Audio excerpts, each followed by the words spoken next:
Me on the phone is the man at the center of it all, the Republican frontrunner, Donald Trump. Mr. Trump, thanks so much for calling in. We appreciate it. Good morning, Jake. So I want to start by playing for you what Jeb Bush said yesterday in response to your comments about Megyn Kelly. Take a listen. Come on. Give me a break. I mean, do we want to win? Do we want to insult 53% of all voters? What Donald Trump said is wrong.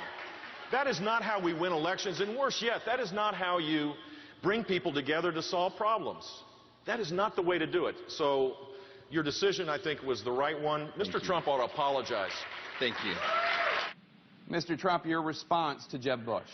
Well, I think it's amazing because 3 days ago he was talking so negatively about women's health issues. And I thought it was disgraceful, frankly. And I think that will go down to haunt him and maybe be the same as Romney's 47%, which possibly cost him the election. Jeb was very negative on women's health. And when you're negative on women's health, you can forget about it. And I'm the exact opposite. I cherish women. I want to help women. I'm going to do things for women that no other candidate will be able to do. And it's very important to me. So, you know, it's sort of interesting. He then went back and apologized the following day and said he misspoke. Well, he really did misspeak, and I thought it was disgraceful. So now he's telling me or telling you about what was said. Well, let me ask you, what was said? She was very angry because I bested her with a question that was a very unfair question. So she was very angry, and when I was speaking about it on a CNN show, by the way, which was interesting, but I was speaking about her, I said blood was pouring from her eyes or out of her eyes, which is a very common statement. And by the way, I said the same thing about Chris Wallace. That's right. Nobody said anything. You did. But I said the exact same thing about Chris Wallace. But then you said you said blood coming out of her wherever. I said no. I said and blood was pouring for wherever, because I wanted to finish the sentence, because I went on to something. I wanted to get off of the whole thing and get back onto the subject of jobs or whatever we were talking to about right after that. So I didn't even say anything because I didn't even finish the thought. I was going to say nose and or ears, because that's a very common statement. Blood pouring out of somebody's nose.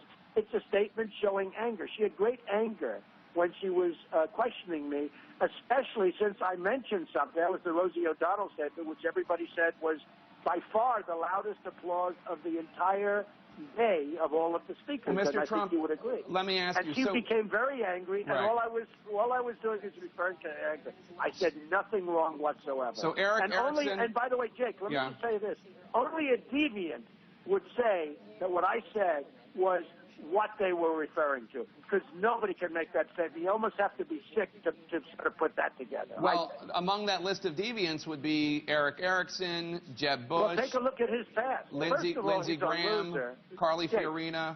Jake, Carly Fiorina. Okay, I mean, give me a break. But why do you think so many conservative? Why do you think so many of your fellow colleagues, fellow candidates, so many conservative commentators are saying that they don't believe your explanation? Because they want to be politically correct. They want to get points. I'm leading in the polls by a fortune. They wouldn't, by tremendous margins. They wouldn't have had, do you think they would have had 24 million people watching that show if I wasn't on? If I wasn't on that show, Jake, in all fairness, and I say it in all due modesty, you would have had 2 million people, not 24 million people. And you can ask any expert about it. But 24 million people was not there to watch Carly Fiorina or Jeb Bush, or Lindsey Graham, who, by the way, has 0 in the poll. Let me ask you a question, sir. He's been my biggest critic, and he has 0 in the poll. And by the way, came to me asking for campaign contributions and everything else. People don't say that. Perry of Texas, he started attacking me quite viciously. And he went down in the polls, Jake. So, I mean, you know, this is one of those things that I have to put up with. Let me just ask you a question, sir. Do you, I understand you're saying that you did not mean to suggest that Megyn Kelly was having her period. You were saying... Of course I did, Jake. Who would say that? Hey, Jake, I went to the Wharton School of Finance. I was an excellent student. I'm a smart person. I built a tremendous company. I had a show called The Apprentice that NBC desperately wanted me to do another season. I'm familiar with your work, sir. Okay, I do all this stuff. Do you think I'd make a stupid statement like that? Who would make a statement like that? Only a sick person would even think about it. Why do you think that there are so many people jumping on you, stating that that is what you were saying? So many. We're not talking about. In all due respect, sir, we're not talking about the Women's Studies Department at Oberlin. We're talking about conservatives. We're talking about the Concerned Women for America issuing a statement saying, quote, every presidential election since 1964 has been carried by women. Women don't like mean, and we certainly don't vote for men or women we don't trust. A lot of conservatives really upset. But you're asking me, why are these people coming and saying this, right? Yeah. And most of them, most of the ones that I've seen on television, just opposing candidates. I'd say it's a stupid question, Jake, in all due respect. If they're running against me, some of them, like Carly, are very low in the polls. I hope she goes up. I'd like to see her go up, actually, but she's very low in the polls. Lindsey Graham, all these people that came out, they're running against me, Jake. They're running against me. I would say it, too, if I was at 1% or 2% or 0%. I'd say it against me because, I don't know if you just saw, but North Carolina, South Carolina just came out. Massive leads. Nevada, New Hampshire, I'm winning big in New Hampshire, winning big in Iowa. Winning big. They're incredible people. Winning big in Iowa. Winning big all over the place, Jake. Georgia just came out, and the national polls, I'm winning by double digits. And this is what's interesting. Then you ask, why are these people? Well, I didn't mean your opponents. I meant conservative activists, people like Eric Erickson, the conservative. Because a lot of them are for other people. Okay. Eric Erickson, I hear. I mean, look, he has such a spotty record. Have you seen what he said about women and other things over the years? I've seen things that he said where he was admonished. But look at what this guy said. The guy's a loser. He's backed so many candidates that have lost. And frankly, I didn't want to do his event in the first place.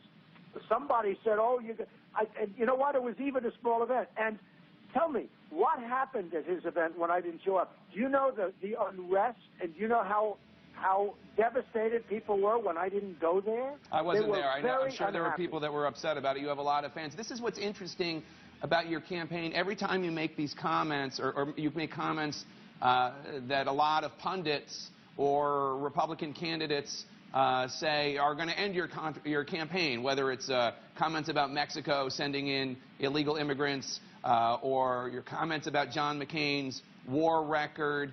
Every time you do that, pundits say, oh, he's gone, and then you go up in the polls. I'm wondering if you think, though, that going after Megyn Kelly, who is beloved by conservatives, beloved by Republican voters, I wonder if that's the wrong target, that this might actually hurt you. What do you think?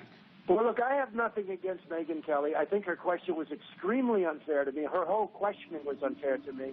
And when you say beloved, I will say this. On social media, I'm the one that's beloved, okay? Because if you look at social media and what's happening, they are really coming out strongly in favor of Donald Trump. They agree. And this whole thing with this political correctness in this country is that we have a country where you take a look at what's happening over the world. They're chopping off people's heads if you happen to be a Christian all over the Middle East, and for plenty of other reasons, too.